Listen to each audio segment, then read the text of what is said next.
Hello, everyone. Welcome back to 3 News Now. I'm Stephanie Haney. It's Wednesday, September 2nd.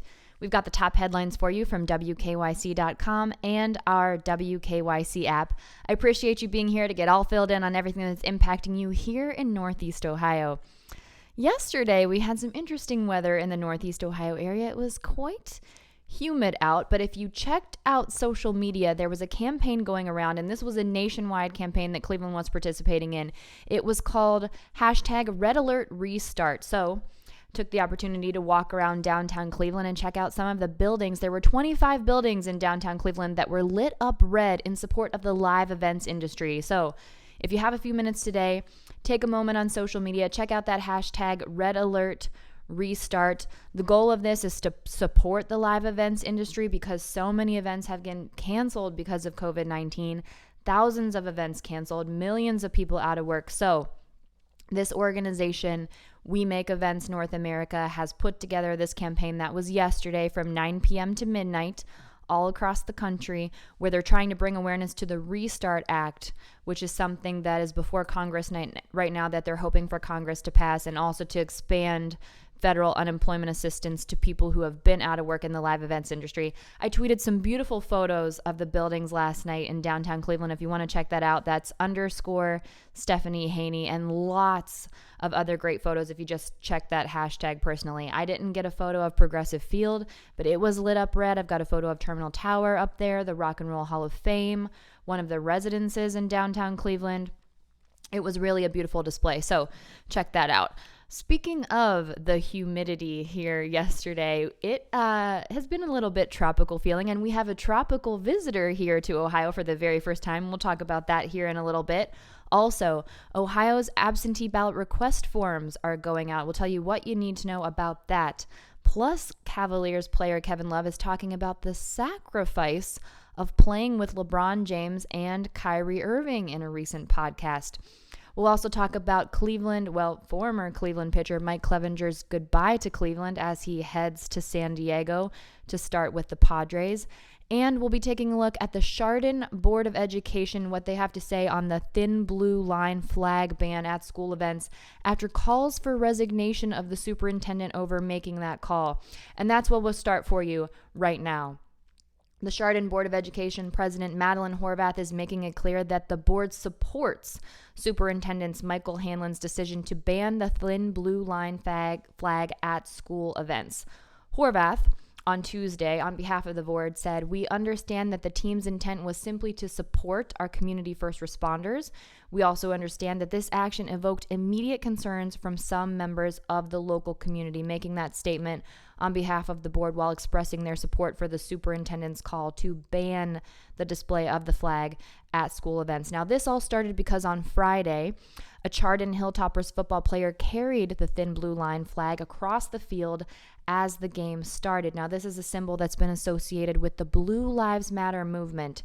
That movement is a showing of police unity that came into being in response to the Black Lives Matter movement, which aims to address racial injustice and police brutality against Black people. So after this call was made by the superintendent to ban the thin blue line flag at school events, Geauga County Commissioner Ralph Spitaglieri called for the superintendent to resign, saying that Hanlon, by making that call, had proven, quote, beyond a reasonable doubt that you do not carry the compassion, understanding, and leadership quality that is required in your position. However, Hanlon being backed up by the Chardon Board of Education president, who said in a statement, "Because it was displayed as part of a pregame ceremony under the supervision of school staff, it was construed as sanctioned by the school district. Political activity by staff members is not allowed under Board of Education policy. Our support for Dr. Hanlon and the district policy prohibiting political speech by staff members does not diminish the district's support and appreciation for police and all first responders." It's important to note here that the district also directed a teacher to remove a Black Lives Matter backdrop from the virtual classroom. Then the statement from the board said that both is in keeping with district policy. Now, as an attorney, legally speaking, the school probably went further than it needed to here because of the inherent differences in these two movements. The most obvious being, of course, that it is a choice to be a police officer, but no one chooses their race, whether you are black, white, or otherwise. But the district did also make that move. Now let's turn our attention to the upcoming election, which is just 62 days away. Ohio absentee ballot request forms have been mailed out to registered voters this week. So here's what you need to know about that. I actually received mine in the mail yesterday. So when you get that absentee ballot request form, if you plan on voting by mail, you need to send that back to your Board of Elections office in your county as soon as possible. When you send that back, that's what will prompt them to mail you your actual absentee ballot. Now, Ohio Secretary of State Frank LaRose has recommended that voters submit those absentee ballot request forms as soon as possible. By doing that, you will ease the burden on the County Board of Elections and also on the U.S. Postal Service in a situation right now where LaRose has said that we expect as many as half of the votes in this upcoming election to be cast by mail. So there will be 2 more rounds of the request forms mailed out, and if you don't want to wait for it to be mailed to you, or if you're not registered to vote yet and you still need to register and then want to request an absentee ballot, you can actually download that form from the Secretary of State's website yourself. I've tweeted that link out multiple times. You can find that on my Twitter page at _Stephanie Haney. We also have it linked on WKYC.com. And keep in mind, voting by mail is just one option here in Ohio. Frank LaRose said this: whether you're voting on Election Day, early in person, or taking advantage of the absentee request form arriving this week in your mailbox, Ohioans should know voting will be safe and secure in Ohio. Many people have raised concerns about the security of voting via mail, and here are just a few keynotes to know about voting by mail here in Ohio. There are voter identification and signature checks twice during the process, and you can track your request form and your actual ballot at voteohio.gov/track. So you can track it just like a package. You'll know exactly when it arrives to the County Board of Elections and if there's any issue and you need to do anything, and they don't anticipate there to be any issues, but you are able to track that ballot and make sure that it is received. Now, if you're not yet registered to vote in Ohio, that deadline is October 5th. You can register to vote online if you have an Ohio driver's license, an Ohio state ID, and of course a social security number. You'll need that as well. So you can do that by following the link online that I actually tweeted today. Again, that's _Stephanie Haney. And we also have that linked on WKYC.com. Another reminder, if you want to participate in early in-person voting, you can do that at your County Board of Elections, and that starts October 6th. Now, talking about Mike Clevinger, who's been a big topic of conversation here in Northeast Ohio as he prepares to leave Cleveland and move on to the San Diego Padres.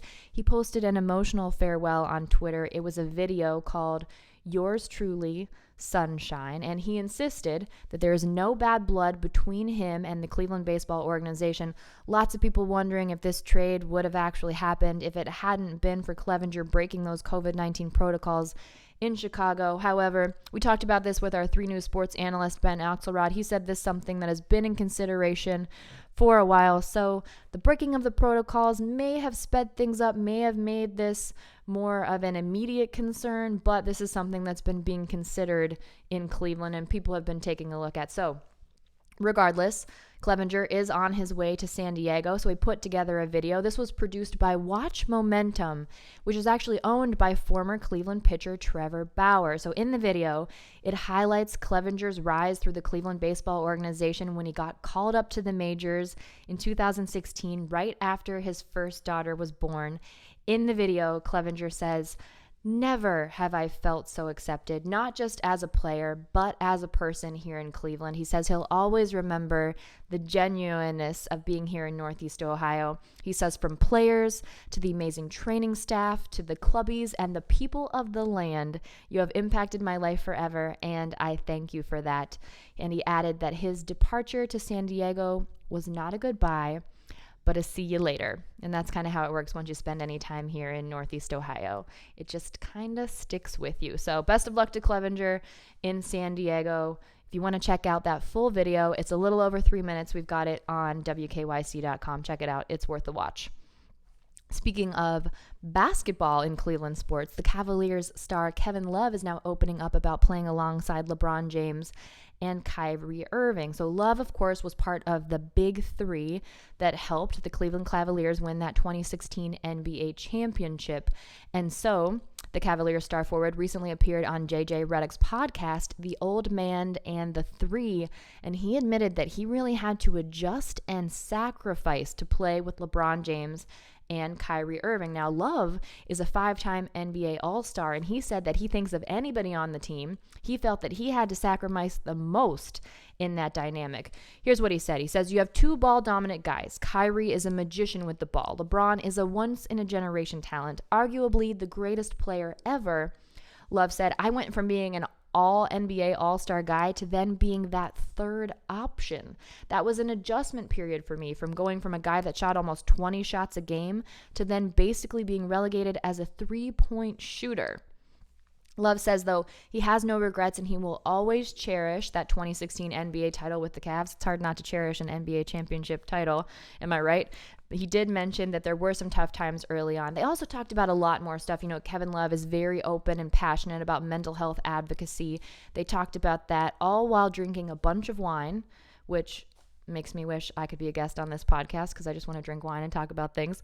So if you want to listen to that full episode, that's linked on WKYC.com to hear everything that Kevin Love had to say with JJ Redick. One more story for you before we let you go here. There is a tropical guest making a first ever appearance here in Ohio, and it's a tropical bird that has somehow landed here in Summit County. It's a young female brown booby bird, and people are flocking now to the Nimisila Reservoir in Summit County to see this bird. People are guessing that she was blown off course by hurricane winds. Of course, there's no way to know that for sure, but that's what people are guessing. Local birder Henry Trimp was actually the first to spot the brown booby, which has been roosting in a dead tree on the shore of the lake at the Nimisila Reservoir.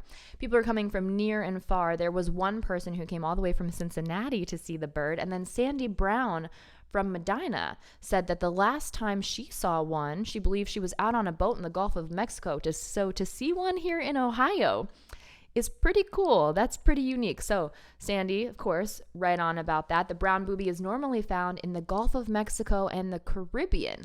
This one may have blown up to Ohio by hurricane winds, or maybe just flew north to get out of the storm's way. But whatever the reason, welcome. We're happy to have you here. She's been roosting in that tree. Doesn't seem bothered by the people who are coming to get a glimpse. People are welcome to photograph it. You know, the people who are responsible of maintaining the Nimisila Reservoir just said, please be respectful. While we have this guest visiting us, let's be good hosts. But if you want to check that out, you can check that out in Summit County. That's it for your 3 News Now early update here for Wednesday, September 2nd. I'll be back here at 3 p.m. when we get updated numbers in from the Ohio Department of Health on how COVID-19 is impacting us here in Ohio, and also the rest of the top headlines from WKYC.com. Everyone enjoy the rest of your afternoon, and I will see you back here shortly. Stay safe and be well. I'm Stephanie Haney.